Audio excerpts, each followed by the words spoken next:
Hello students, welcome back to our English class. In the last class, we were reading the chapter in the Kingdom of Fools from our Moments book. ठीक है, हम हमारी Moments books में से chapter पढ़ रहे थे in the Kingdom of Fools, और इस चैप्टर में एक बहुत ही इम्पॉर्टेंट पॉइंट को हाईलाइट किया गया है, और वो पॉइंट या फैक्ट ये है कि फूल्स जो हैं वो बहुत डेंजरस होते हैं. ठीक है, क्या कहा गया? That fools are very dangerous. Fools जो हैं वो बहुत डेंजरस होते हैं, अपने खुद के लिए भी और दूसरों के लिए भी. And only very wise person can manage them. ठीक है, क्या कहा गया इस चैप्टर में? That fools are very dangerous in nature. ये बहुत खतरनाक होते हैं. ऐसा नहीं कि एग्रेसिव होते हैं, मारपीट करने लगते हैं, नहीं.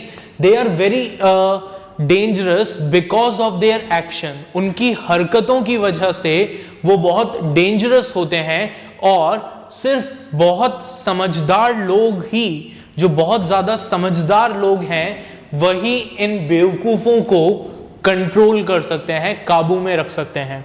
ठीक है, तो हमने हमारे चैप्टर की स्टार्टिंग की थी किंगडम ऑफ फूल्स के साथ, और हमने पढ़ा था that in the kingdom of fools both king and ministers were idiot. कि किंगडम ऑफ फूल्स में किंग और जो मिनिस्टर्स हैं वो दोनों ही क्या हैं? बेवकूफ हैं. They are idiot. ठीक है, दोनों के दोनों इडियट्स हैं. ठीक, अगर दोनों में से कोई एक भी समझदार होता तो शायद अपने किंगडम को बचा लेता, लेकिन king as well as king को गाइड करने वाले जो मिनिस्टर्स थे वो दोनों ही क्या थे? They both were idiots. ठीक है, कैसे पता लगता है हमें किंग और मिनिस्टर्स इडियट थे? ठीक है, उनके बिहेवियर से, उनके एक्शंस से हमें पता लगता है कि वो इडियट्स थे. ठीक है, एक्शंस, कौन से एक्शंस, किस तरह के एक्शन, ऐसा क्या किया वहां के किंग और मिनिस्टर ने कि हम ये कह रहे हैं कि वो इडियट थे? तो देखें क्या किया उन्होंने. राइट, तो उन्होंने क्या किया? उन्होंने दो डिसीजंस लिए. ठीक है, क्या किया? उन्होंने दो डिसीजंस लिए, और उन दोनों डिसीजंस को हम कह सकते हैं कि ये डिसीजन सिर्फ एक बेवकूफ ही ले सकता है, कोई समझदार इंसान तो इस तरह के डिसीजंस नहीं ले सकता. ठीक है, तो क्या डिसीजंस लिए उन्होंने? उन्होंने डिसीजन लिया सबसे पहला कि they will change night into day and day into night. क्या डिसीजन लिया पहला उन्होंने? कि वो डे को नाइट में और नाइट को डे में चेंज कर देंगे. अब इसका मतलब क्या है? इसका मतलब है that all the activities that are performed during night will be performed during daytime, and all the activities that are performed during daytime will be performed at night. जो सारे काम रात में किए जाते हैं, रात में क्या काम किया जाता है? सोने का काम किया जाता है. तो सोने का काम किंगडम ऑफ फूल्स में कब किया जाएगा? In morning. ठीक है, दोपहर में. और जो नॉर्मल काम होते हैं, बिजनेस करना एक्सेट्रा एंड एक्सेट्रा, ये सब काम किंगडम ऑफ फूल्स में कब किए जाते थे? रात को किए जाते थे. राइट, तो पहला हमारे किंग और मिनिस्टर का फुलिश डिसीजन क्या था? वो डिसीजन था that they decided to change day into night and night into day. Clear? Second decision पर आते हैं. सेकेंड डिसीजन क्या था? सेकेंड डिसीजन ये था कि किंगडम ऑफ फूल्स में price for everything was same. हर चीज की प्राइस सेम थी. ठीक है, और वो प्राइस क्या थी? 1 डुड्डू. ठीक है, आप चाहे 10 किलो चावल खरीदें, या फिर आप कपड़े खरीदें, या फिर आप सोना खरीदें, कुछ भी खरीदें, हर चीज की प्राइस क्या थी? सेम थी. क्लियर? तो ये हमने किंगडम ऑफ फूल के बारे में हमारी प्रीवियस क्लास में पढ़ लिया था। फिर हमने ये भी पढ़ा था कि एक गुरु और उनका डिसाइपल जो है वो घूमते हुए किंगडम ऑफ फूल में आते हैं और वो ये देखकर बहुत हैरान होते हैं कि किंगडम ऑफ फूल में सब चीज़ें जो है वो बिल्कुल डिफरेंट है। उन्होंने आज से पहले इस तरह का किंगडम कभी भी नहीं देखा था, जहाँ पर रात के सभी काम सुबह किए जाते थे और सुबह के सभी काम रात में किए जाते थे। क्लियर? चलिए, फिर गुरु और डिसाइपल वहां पर एक दिन रुके। गुरु को ये रियलाइज हो गया that it was a kingdom of fool और गुरु ने कहा कि हमें यहाँ से चले जाना चाहिए, हमें यहाँ पर ज़्यादा समय तक नहीं रुकना चाहिए। बट डिसाइपल जो था वो थोड़ा सा ग्रीडी हो गया, उसे लगा कि यहाँ पे सब कुछ इतना सस्ता मिल रहा है तो इससे अच्छी जगह और कोई नहीं होगी, एंड अपने गुरु की बातों को इग्नोर करके उसने ये डिसाइड किया कि वो वहीं रुकेगा। ठीक है, अब हम स्टोरी में आगे बढ़ते हैं। ठीक है, हम स्टार्ट करेंगे पेज नंबर 20 से। ठीक, one bright day a thief broke into a rich merchants house. एक दिन एक चोर एक रिच मर्चेंट के घर में घुस गया। He had made a hole in the wall and sneaked in. उसने दीवार में एक होल बनाया और चुपचाप दीवार के घर के अंदर चला गया। And as he was carrying out his loot, और जैसे ही अपना लूटा हुआ सामान लेकर वो बाहर आ रहा था, the wall of the old house collapsed on his head. उस पुराने घर की दीवार उस चोर के सिर के ऊपर गिर गई and killed him on the spot, और वो चोर ऑन द स्पॉट मर गया। His brother ran to the king and complaint. ठीक है, उसके भाई ने, चोर के भाई ने, ठीक है, क्या किया, भागकर राजा के पास गया और राजा से कंप्लेन की, your highness, when my brother was pursuing his ancient trade a wall fell on him and killed him. उसने क्या कहा? उसने कहा कि महाराज, जब मेरा भाई हमारा पुश्तैनी काम कर रहा था तभी एक दीवार उसके सिर के ऊपर गिर गई और उसे मार दिया। This merchant is to be blame, और इसमें सारी गलती किसकी है? इस रिच मर्चेंट की है। He should have built a good strong wall. इसे अपने घर में एक अच्छी मजबूत दीवार बनवानी चाहिए थी। You must punish the wrong doer. जिसने हमारे साथ गलत किया है आपको उसे पनिश करना चाहिए, यानी इस मर्चेंट को पनिश करना चाहिए। And compensate the family for this injustice, और इस इनजस्टिस के लिए हमारी फैमिली को कंपनसेट करना चाहिए। ठीक है, अब देखिए, अगर कोई समझदार इंसान होता तो समझदार इंसान क्या कहता? समझदार इंसान ये कहता कि भाई आप उसके यहाँ पर चोरी करने गए तो गलती आपकी है, आपको वहां पर जाना ही नहीं चाहिए था। एक तो आप गलत काम कर रहे हैं, आप चोरी कर रहे हैं, ऊपर से गलत काम करते हुए आपके साथ अगर कोई एक्सीडेंट हो गया है तो आप उसका ब्लेम दूसरे के ऊपर डाल रहे हैं, राइट? तो एक्चुअल में रिच मर्चेंट की कोई गलती है ही नहीं। ठीक है, लेकिन हमारे किंगडम ऑफ फूल में हमारे किंग जो हैं वो कौन है? इडियट हैं, बेवकूफ हैं। तो देखते हैं हमारे किंग जो हैं वो इस पर्टिकुलर सिचुएशन में क्या डिसीजन लेते हैं। Let's see. The king said, राजा ने कहा, जस्टिस विल बी डन, न्याय किया जाएगा, डोंट वरी, बिल्कुल भी चिंता ना करें। And at once summoned the owner of the house, और उन्होंने क्या किया? किंग ने तुरंत घर के ओनर को समन किया। ठीक है,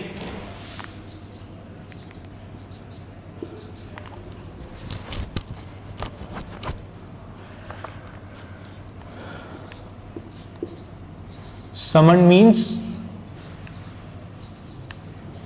कॉल्ड। ठीक है, घर के ओनर को बुलाया। When the merchant arrived, the king questioned him. अब जब वो मर्चेंट राजा के सामने आया तो राजा ने उससे पूछा, What's your name? तुम्हारा नाम क्या है? Such and such your highness. तो जो हमारा मर्चेंट था उसने अपना नाम बता दिया कि ये मेरा नाम है। यहाँ पे नाम हमें मेंशन नहीं किया गया है because it is not important. ठीक है, such and such your highness. फिर राजा ने पूछा, were you at home when the dead man burgled your house? ठीक है, अब देखिए क्या वर्ड यूज हुआ है यहां पे?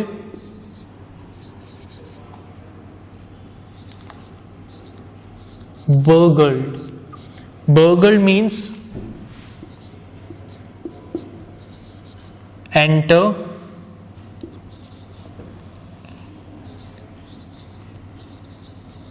illegally with the intent to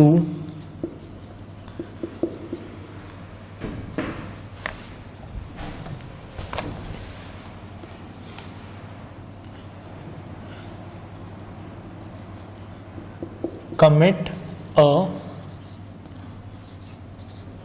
crime। ठीक है, किसी क्राइम को करने के इंटेंशन से किसी के घर में इलीगली एंटर होना, that is known as burglary. ठीक है, तो यहां पर क्राइम से हमारा मतलब क्या है? क्राइम से मतलब है थेफ्ट यानी चोरी। तो राजा उससे पूछते हैं, ठीक है, क्या पूछते हैं? That when were you at home when the dead man burgled your house? जब वो चोर तुम्हारे घर में घुसा तब क्या तुम अपने घर पर थे? तो मर्चेंट ने क्या कहा? मर्चेंट ने कहा यस माय लॉर्ड, हाँ महाराज। ही ब्रोक इन, ये मेरे घर में घुसा दीवार तोड़कर, and the wall was weak, और दीवार जो थी वो कमजोर थी। इट फेल ऑन हिम, तो इस वजह से वो दीवार उसके ऊपर गिर गई। The accused pleads guilty, your wall killed this man's brother, you have murdered a man, we have to punish you. अब जैसे ही राजा ने ये सुना, राजा ने क्या कहा? राजा ने कहा द अक्यूज्ड प्लीड्स गिल्टी, कि इस मर्चेंट ने अपना गुनाह स्वीकार कर लिया है। इसने मेरे सामने ये एक्सेप्ट किया है कि इसकी आंखों के सामने वो दीवार उस चोर के ऊपर गिरी और जिसकी वजह से उस चोर की मौत हुई। ठीक है, he has killed a man, इसने एक आदमी की जान ली है, इसकी वजह से एक आदमी की जान गई है, हमें इसको सजा देनी होगी। Lord said the helpless merchant, तो अब मर्चेंट एकदम से घबरा गया कि मैंने तो कुछ भी नहीं किया और मुझे सजा मिल रही है, वो भी किस चीज की सजा? एक आदमी को मारने की सजा मिल रही है। ठीक है, कि मेरी वजह से एक मर्डर हुआ है, इस बात की सजा मिल रही है। तो उसने कहा Lord said the helpless merchant, I didn't put up the wall, कि महाराज मेरी बात सुनिए, मैंने उस आदमी को नहीं मारा, ठीक है, मेरी कोई गलती नहीं है। It is really the fault of the man who build the wall, ये गलती तो उस इंसान की है जिस इंसान ने वो दीवार बनाई थी। ठीक है, मैंने वो दीवार थोड़ी बनवाई थी, मैंने तो वो दीवार किसी से बनवाई थी। तो जिस इंसान ने वो दीवार बनाई, ये गलती तो उसकी है। ठीक है, He didn't build it right, उसने वो दीवार सही से नहीं बनाई। अगर वो दीवार सही से बनाता तो ये दीवार कभी नहीं गिरती और वो चोर कभी नहीं मरता। You should punish him, आपको उस पर्सन को पनिश करना चाहिए जिसने ये दीवार बनाई है। ठीक है, तो देखो अभी क्या सीन चल रहा है हमारा। सबसे पहले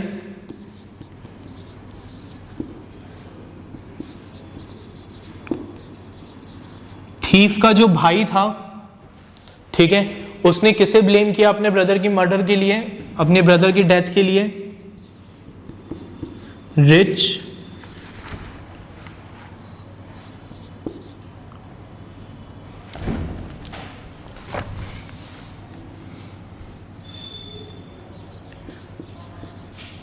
मर्चेंट को। ठीक है, अब जब राजा ने कहा कि गलती किसकी है? रिच मर्चेंट की, तो रिच मर्चेंट ने वो ब्लेम किसके ऊपर ट्रांसफर कर दिया? रिच मर्चेंट ने क्या कहा कि सर गलती, महाराज गलती मेरी नहीं है, गलती किसकी है? गलती उस इंसान की है जिसने वो वॉल बनाई है। ठीक है, और जो वॉल्स को बनाता है उसे क्या कहा जाता है? उसे कहा जाता है ब्रिक लेयर।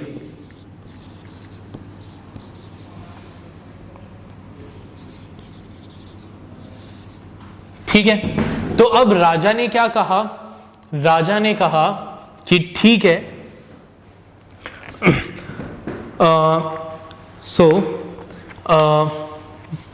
क्या अब देखिए क्या हुआ यहाँ पे। थीफ के भाई ने कहा रिच मर्चेंट की गलती है, रिच मर्चेंट ने कहा कि महाराज मेरी गलती नहीं है, ये गलती ब्रिक लेयर की है जिसने वो कमजोर दीवार बनाई। और आगे क्या कहा रिच मर्चेंट ने? रिच मर्चेंट ने आगे कहा, ठीक है, I didn't put up the wall. It's really the fault of the man who built the wall. ये fault किसका है? जिसने ये wall बनाई है, ठीक है? He didn't build it right. उसने वो दीवार सही से नहीं बनाई. You should punish him. आपको bricklayer को punish करना चाहिए. तो राजा ने पूछा, Who is that? अच्छा बताओ वो bricklayer कौन है? किसने दीवार बनाई थी? तो हमारे rich merchant ने क्या कहा? Rich merchant ने कहा, My lord, this wall was built in my father's time. महाराज ये दीवार जो है ये मेरे पिताजी के समय पर बनी थी. I know the man. मैं उस आदमी को जानता हूं जिसने ये हमारा मकान बनाया था, हमारी दीवार बनाई थी. He is an old man now. वो अब काफी बूढ़ा हो गया है. He lives nearby. और वो पास में ही रहता है. ठीक है. तो राजा ने क्या किया? The king sent out messengers to bring in the bricklayer. राजा ने क्या किया? अपने मैसेंजर्स को भेजा, ठीक है, अपने सिपाहियों को भेजा कि जाओ जाकर उस ब्रिकलेयर को यहां ले आओ पकड़ के. They bought him tied hand and foot. तो राजा के सिपाही गए और उस बूढ़े आदमी को हाथ और पांव बांधकर महल में ले आए.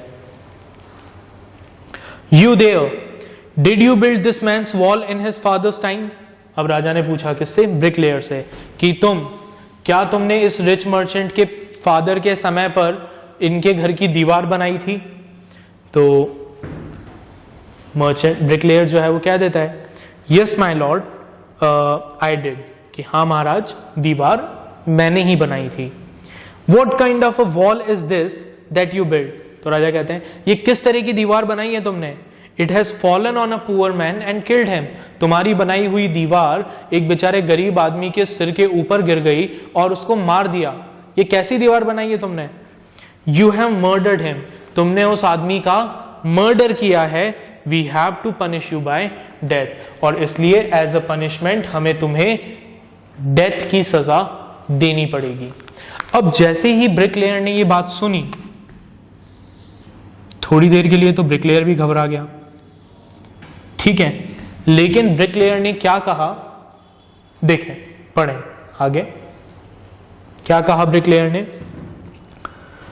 Before the king could order the execution. इससे पहले कि राजा उस ब्रिकलेयर को फांसी पे चढ़ाने का ऑर्डर देता, द पुअर ब्रिकलेयर प्लीडेड. उस ब्रिकलेयर ने रिक्वेस्ट की, please listen to me before you give your orders. उसने क्या कहा कि महाराज प्लीज मेरी बात सुने, फांसी की सजा देने से पहले प्लीज एक बार मेरी बात सुने. It's true I build this wall and it was no good. मैं जानता हूं कि मैंने वो दीवार बनाई थी और मैं ये भी जानता हूं कि दीवार अच्छी नहीं थी, वो दीवार कमजोर थी, ठीक है. But that was because my mind was not on it. लेकिन ऐसा इसलिए हुआ क्योंकि मेरा ध्यान मेरे काम पर नहीं था, मैं डिस्ट्रैक्टेड था. I remember very well a dancing girl who was going up and down that street all day with her anklets jingling and I couldn't keep my eyes or my mind on the wall I was building. मुझे अच्छे से याद है कि उस दिन एक dancing girl जो डांस करने का काम करती थी, वो बार बार इस रिच मर्चेंट के घर के बाहर जो रास्ता था उस रास्ते पर चक्कर लगा रही थी, उस रास्ते से बार बार निकल रही थी. और उसके जो एंकलेट्स हैं, एंकलेट्स क्या होते हैं? जो पैरों की पायल है, उसकी आवाज जो है वो मुझे बार बार डिस्ट्रैक्ट कर रही थी. मेरा ध्यान बार बार किस पर जा रहा था? उस डांसिंग गर्ल पर जा रहा था. और इस वजह से मैं उस दीवार पे फोकस नहीं कर पाया जो दीवार मैं बना रहा था, ठीक है. You must get that dancing girl, I know where she live. ये सारी की सारी गलती किसकी है? ये सारी गलती उस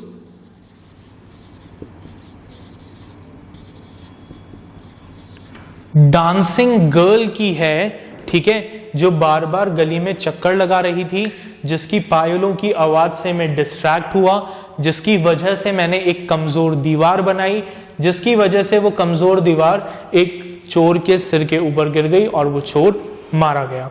तो आपको किसे बुलाना चाहिए? इस डांसिंग गर्ल को बुलाना चाहिए. मैं जानता हूं वो डांसिंग गर्ल कहां रहती है, ठीक है. अब आगे देखें, आगे क्या हुआ? I know where she live. तो राजा कहते हैं, You are right, कि हाँ तुम सही कह रहे हो. द केस डीपन्स, ये केस तो बहुत गहरा हो गया है। We must look into it, हमें इस केस को बहुत ध्यान से स्टडी करना पड़ेगा, देखना पड़ेगा। It is not easy to जज सच कॉम्प्लिकेटेड केसेस, इस तरह के कॉम्प्लिकेटेड केसेस को जज करना इतना आसान नहीं है। Let's get that dancer wherever she is, चलो उस डांसिंग गर्ल को बुलाते हैं, वो जहां भी रहती है, तभी हमें आगे पता लगेगा कि एक्चुअल में गलती किसकी है। The dancing girl, now an old women, came trembling to the court. अब वो डांसिंग गर्ल जो बहुत बूढ़ी हो गई थी, ठीक है, एक ओल्ड वुमेन हो गई थी, वो कांपते हुए कहाँ आती है? कोर्ट में आती है। और क्या कहती है? देखें, राजा उससे पूछते हैं, did you walk up and down that street many years ago while this poor man was building a wall? क्या जब ये बूढ़ा आदमी दीवार बना रहा था तो क्या तुम उस गली में बार बार चक्कर लगा रही थी? डिड यू सी हिम, क्या तुमने इसे देखा? तो डांसिंग गर्ल कहती है, यस माई लॉर्ड, हाँ महाराज, I remember it very well, मुझे अच्छे से याद है। तो राजा कहते हैं, so you did walk up and down with your anklet jingling, इसका मतलब तुम ये बात एक्सेप्ट करती हो कि उस दिन तुम अपने पायल पहनकर उस गली में बार बार चक्कर लगा रही थी, ठीक है, और उस वो पायलें बहुत ज्यादा आवाज कर रही थी। You were young and you distracted him, तुम यंग थी और तुम्हारे ब्यूटी को देखकर, तुम्हारी उन पायलों की आवाज को सुनकर ये ब्रिकलेयर जो है ये डिस्ट्रैक्ट हो गया। सो ही बिल्ट अ बैड वॉल, जिसकी वजह से इसने एक खराब दीवार बनाई।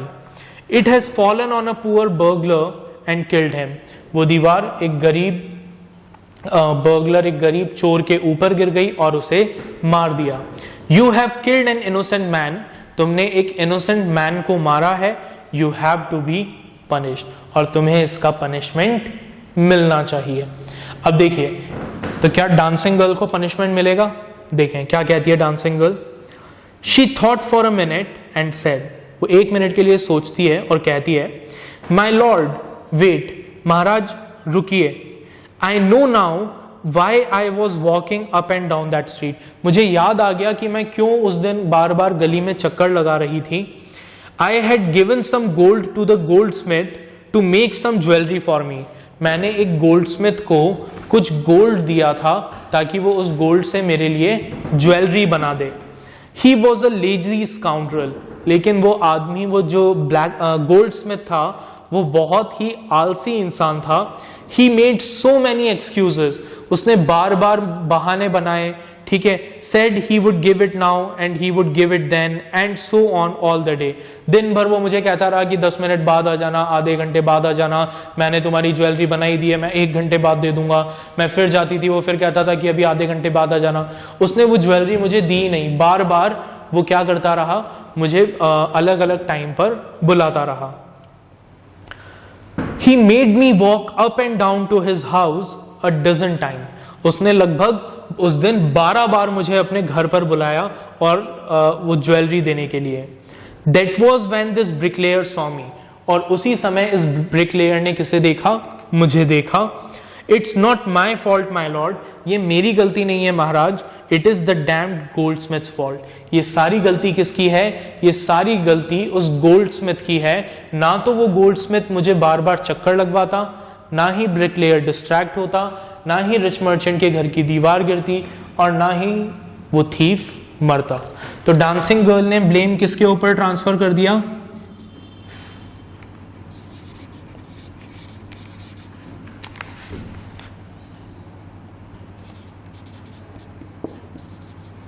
गोल्डस्मिथ के ऊपर ट्रांसफर कर दिया, ठीक है।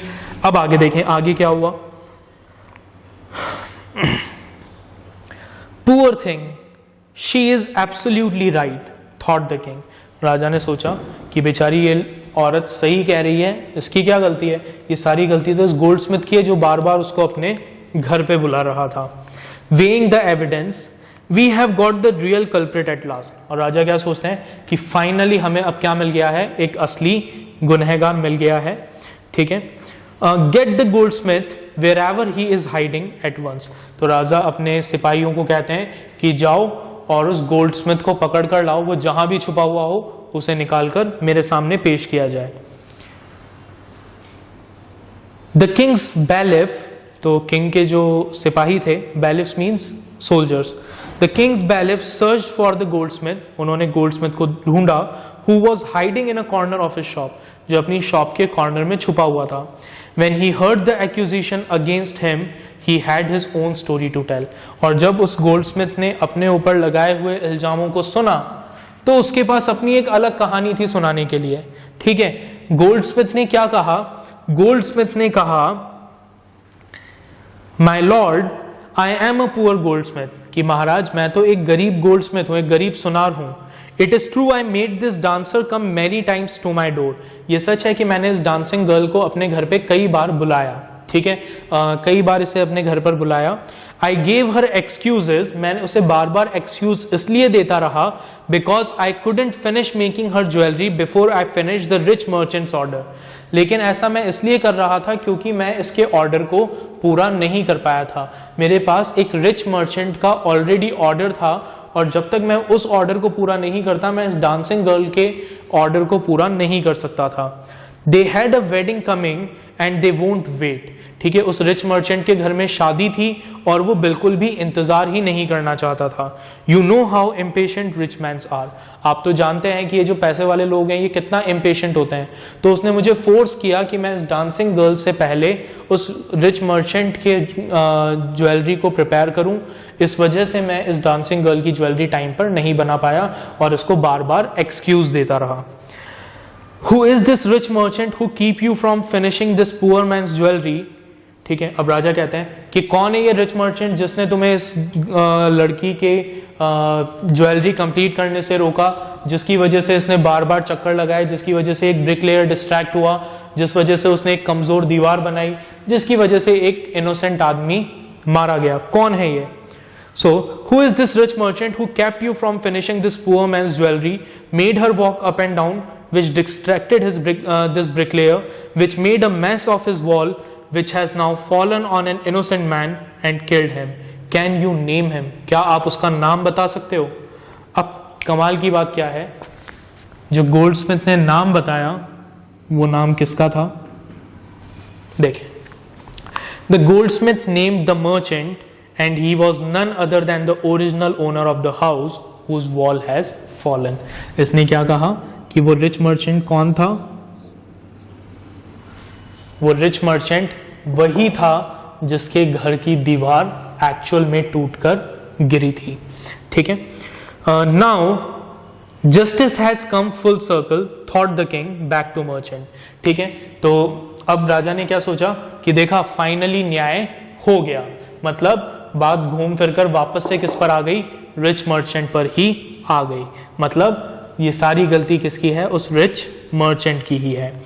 When he was rudely summoned back to court, he arrived crying. जब उसको रूडली वापस से कोर्ट में बुलाया गया तो वो रोते हुए आया और उसने कहा, it wasn't me but my father who ordered the jewellery. उसने रोते हुए क्या कहा कि महाराज मैंने ज्वेलरी ऑर्डर नहीं की थी, वो ज्वेलरी तो मेरे फादर ने ऑर्डर की थी। ही इज डेड, और वो तो ऑलरेडी मर चुके हैं, मैं बेगुनाह हूं, मेरी कोई गलती नहीं है। अब आगे हमारे जो राजा थे उन राजा ने क्या किया? क्या इस रिच मर्चेंट को पनिश किया या फिर इस रिच मर्चेंट को छोड़ दिया? ठीक है, वो सब कुछ हम हमारे अगले पार्ट में डिस्कस करेंगे। ठीक है, नेक्स्ट लेक्चर में डिस्कस करेंगे। इस चैप्टर को एक बार दोबारा से रीड करिएगा, ठीक है, और एंजॉय करिएगा। मिलते हैं अगले वीडियो में। Bye bye.